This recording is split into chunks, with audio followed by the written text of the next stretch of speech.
Praise the lord. ప్రభువునందు ప్రియ సహోదరి సహోదరులారా, మీ అందరికీ శుభాలు తెలియజేస్తున్నాను. అందరూ బాగున్నారా? ఈ ఆధ్యాత్మికమైన కార్యక్రమములకు మిమ్మల్ని అందరినీ కూడా ప్రేమపూర్వకంగా ఆహ్వానిస్తున్నాం. ఈ దినం దేవుడు మనకిచ్చిన మాటను చదువుకుందాం. మత్తయి సువార్త 25వ అధ్యాయం 21వ వచనం. నిన్ను అనేకమైన వాటి మీద నియమించెదను. ఆమేన్.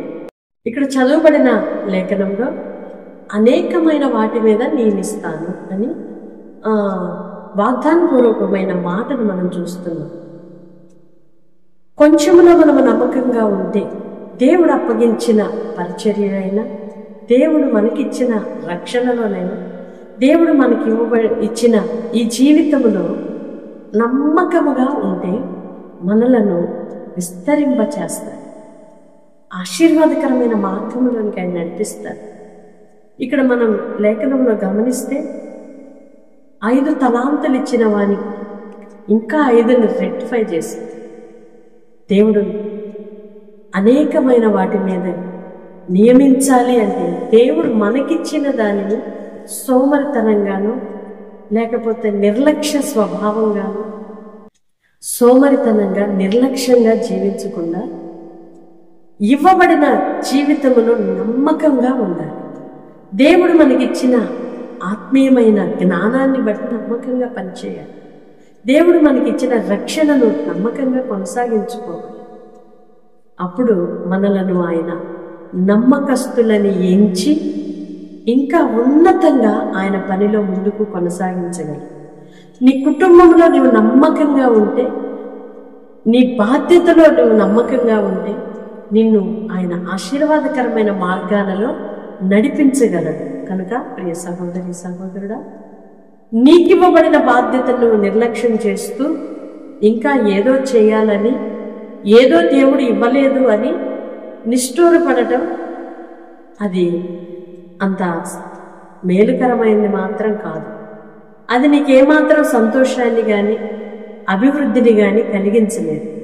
మనకు కలిగిన దానినే మనము నమ్మకముగా చేసినప్పుడు నమ్మదగిన దేవుడు, నమ్మకమైన దేవుడు మనలను అనేక విషయాలను ఇంకనూ జ్ఞానము, ఇంకా కృపను, ఇంకయు విస్తరణ కలుగు చేసి ఆశీర్వాదకరమైన మార్గములో ప్రభు మనలను నడిపించగలరు.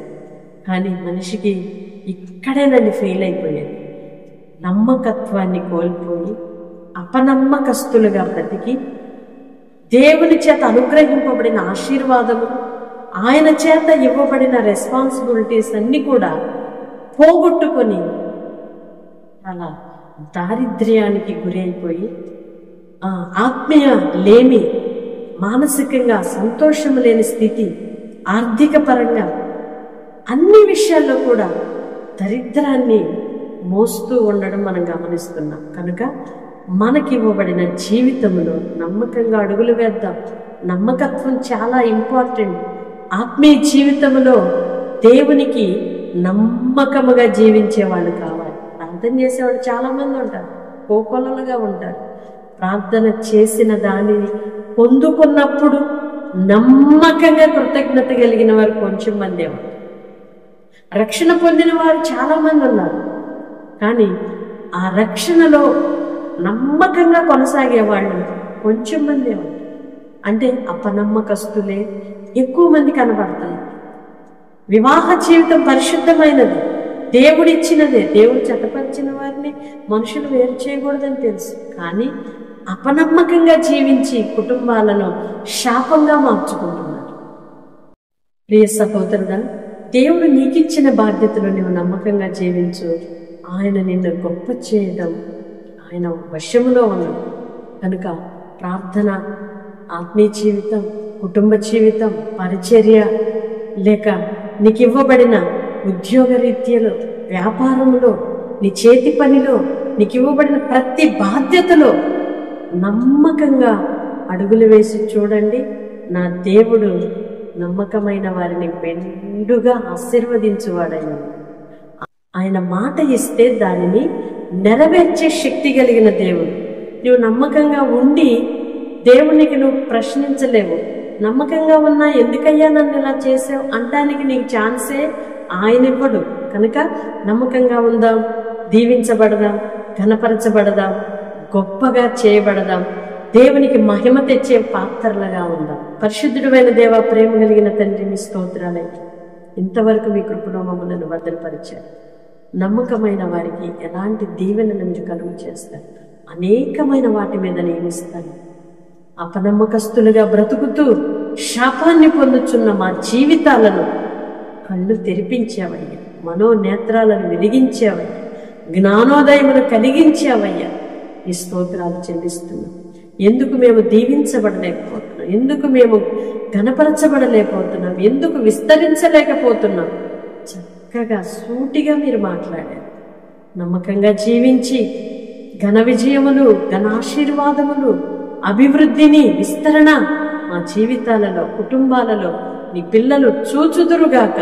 ఎందరైతే ప్రార్థనలు ఏకీభవిస్తున్నారు వారికి ఇవ్వబడిన బాధ్యతలో నీ పిల్లలు నమ్మకంగా బ్రతకాలి. వారికి ఇవ్వబడిన జీవితంలో నమ్మకంగా చేయాలి. వారి పొందుకున్న రక్షణలో నమ్మకంగా బ్రతకాలయ్యా. పొందిన పరిశుద్ధాత్మ అనుభవం, పరిచర్య, పొందిన ఆత్మీయతలో నమ్మకస్తులుగా జీవించి మహాభివృద్ధి నొందునట్లుగా మీ కృపయు, సమాధానము, సహాయమును మెండుగా అనుగ్రహించి నడిపించుమని యేసయ్య నామములో ప్రార్థిస్తున్నాను తండ్రి. ఆమేన్. దేవుని కృప మీకు తోడై ఉండి నమ్మకముగా దీవించబడుదురుగాక. Amen. God bless you all. Praise.